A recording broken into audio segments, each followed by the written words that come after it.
एक आदमी की जेब में एक 2000 का नोट और एक 1 रुपए का सिक्का दोनों इकट्ठे हुए। सिक्का नोट को घूरे जा रहा था।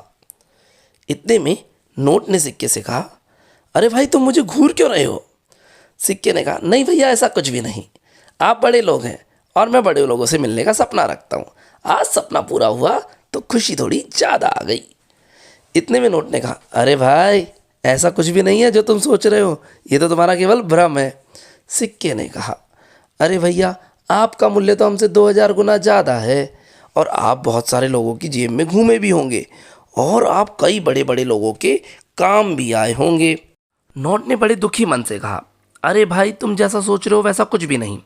मैं एक बहुत बड़े उद्योगपति के कब्जे में था, उसकी तिजोरी में बंद। एक दिन वो उद्योगपति टैक्स यानी कर की चोरी में फंसा, तब जाके मैं कहीं बाहर निकला। बाहर निकलते ही उस उद्योगपति ने मुझे रिश्वत के रूप में एक अधिकारी को थमा दिया। उस अधिकारी ने मेरे को डाल दिया बैंक के लॉकर में और लॉकर में फंसा रहा। वहाँ मेरा दम घुटता रहा।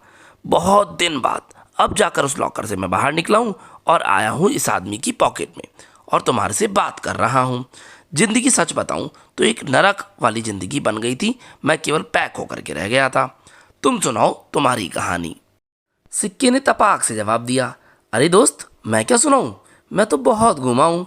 कभी भिखारी की मदद करी, कभी बच्चों के पास पहुंचकर उन्हें चॉकलेट दिलवाई, कभी पवित्र तीर्थ स्थानों के दर्शन किए और कभी प्रभु के चरणों में बैठकर भक्तजन मुझे उनके चरणों में रख देते और मैं वहाँ पर अपनी ज़िंदगी आनंद से बिताता।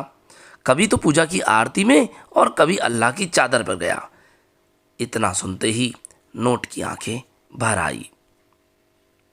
अर्थात हम कितने बड़े हैं उससे ज़्यादा ज़रूरी है हम कितने यूज़फुल हैं, उपयोगी हैं। बड़े हुए और उपयोगी नहीं तो क्या, लेकिन छोटे होकर के अगर हम उपयोगी हैं तो वही सही मायने में हम सबसे बड़े हैं। तो स्टूडेंट्स आप सभी को यही गाइडेंस है कि प्लीज़ छोटे बने रहिए, ज़मीन से जुड़े रहिए और यूज़फुल बनिए, उपयोगी बनिए। Thank you.